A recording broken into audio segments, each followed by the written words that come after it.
Hey everybody, Fishman here. Welcome to another video. This is Fishing Blog number 109, and it has kind of a funny story to it.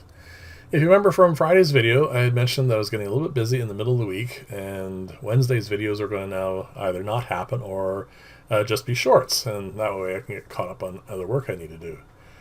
Well, about the time that that video went up, my internet provider went down nationwide, which has never happened before. It was kind of bizarre, and I thought, well, that's inconvenient, but shouldn't be a problem.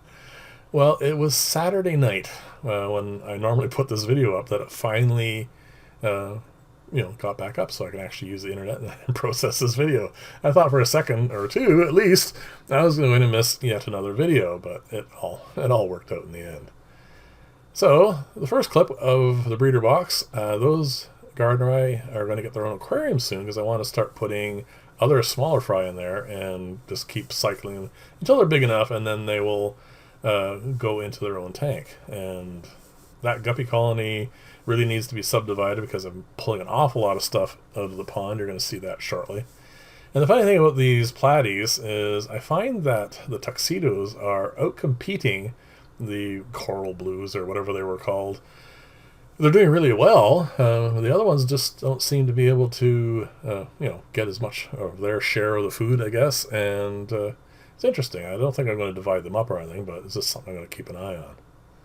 And that filter, you can see the pearlweed is growing really well. I'm very happy with how both these are doing. And of course, this is the experiment to see if box versus underground filter are better for this. And, well, that's going to go on for a long time, so we'll see how, in the end, it turns out. I love these guys. This is such a cool colony now of zebra danios. And it's interesting. They have quite a range in size, as you can see here. Some really small ones and then much larger ones. And these are the leopard danios. And if you remember, I had mentioned that they were a lot smaller at birth. Well, they are growing really fast. I think they are now larger than the zebra danios were at this same age. And you can see there's a few of them in here. Well, quite a few. But not as prolific as the zebra danios. All those zebra danios that you saw there were from a single pair. And this was a gang orgy of all the ones I had, and not nearly as much. But then again, of course, with having multiple males, they may have spent a lot of time sparring each other, and not as much productivity of it. But they're nice fish. I'm going to see how they grow up, and next time I breed them, I think I might just try a pair, but it doesn't really matter. I mean, I'm getting more than enough, and that's all I really care about. I might fiddle around with it just to see if there's a way of optimizing that, but I'm not going to worry about it too much. Very happy with this. This is lovely. Nothing to say bad about it. It keeps the tank very stable, and I haven't had to clean the pre-filter on this since that one time. So that just was all that stuff I stirred up when I was switching this around. And you can see it flows nicely. I do want to change what's in the aquarium a little bit because I want to test this filter out a little bit more, put a little bit more strain on it. The Colombian tetras are obviously not a dirty fish. So I want to put it a little bit more through its paces, and I'll have to figure out what that's going to be. If you remember last week, I had mentioned and showed you guys that one of the female red crystals had a bunch of eggs, and I was going to separate all this out just to give them a chance to hatch.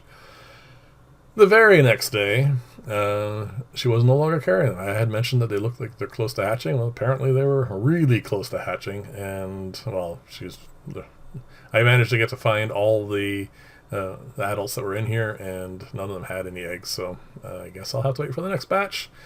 Hopefully, maybe, slim possibility, maybe, that there are some under there somewhere, so we'll keep an eye on it, of course. And, of course, I also have to still move out the rice fish because I want them to breed and obviously be able to keep the young. So this is doing really well, and the thing about this filter, and the reason why I'm showing it today, is I haven't touched it yet. I do need to deal with all that duckweed there in the end, but that's the only thing I've done to this. I am going to, and I apologize for the bit of shakiness as I'm going to go around to the back end of this This filter has really matured, and it is basically where I like it to be for this style of filter. You're going to notice there's an awful lot of mulm in the spaces between the gravel bits, and this is exactly what I'm talking about, and the thing I like about it. This is what really helps with the denitrification, and that filter is just doing absolutely amazing. So there you go. I want to show these every now and then because they're growing really well, but I've noticed that there aren't any fry in here, of course, and that's mostly because, well, there's no cover for them at all, and you know, guppy fry like to hang near the surface, and I think they just get picked off. Whereas in here, they're also breeding, and well, with all the plants, they survive, so they're doing really quite well there.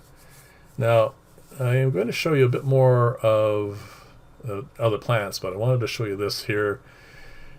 The watercress, well, I made that mistake, remember, from the last time I told you about these. It's not coming back. It's not doing well enough. And as you saw there, I bought some more, so I'm going to try this time to be a little bit more cautious and a little bit more patient, and hopefully we'll get a nice result from that this time. Because that filter is going to be ready very soon. And you see there's an awful lot been taken out of this. And there's going to be a lot more too, because I mentioned I was getting a few more clients and they need plants, so a lot of this is going to get stripped out of here, and I'm going to obviously have to repot stuff. Now remember, I took that 15-gallon colony for Daphnia down, and I'm back to just using jars. The jars are more than good enough. As you can see, they're teeming with all kinds of life, and I find that's really good for, well, all the fry needs I need, except of course when I'm breeding lots and lots of fish like I am currently, and then, as I said before, I'm just augmenting it with brine shrimp. And I'm going to put up a little bit of a video about brine shrimp hatching. Not so much for how-to, because it's very straightforward, but it is a bit of a trap, I find, and I'll explain that in the video coming up, if I manage to remember to get to it. This has been a huge disappointment this year. Almost every night, the water temperature, sorry, not the water temperature, but the air temperature gets down to really close to single digits. At this point in time here, I think the night it was 11 degrees Celsius. The fish seem to be okay, and I don't want to risk any more in here. So I'm going to leave these guys in here. As you can see, with a little bit of stuff on the surface is just flake food. I have been feeding them.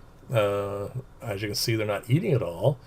They're probably okay. I don't know if they're going to do any breeding, but yeah, this is just not what I wanted it to be.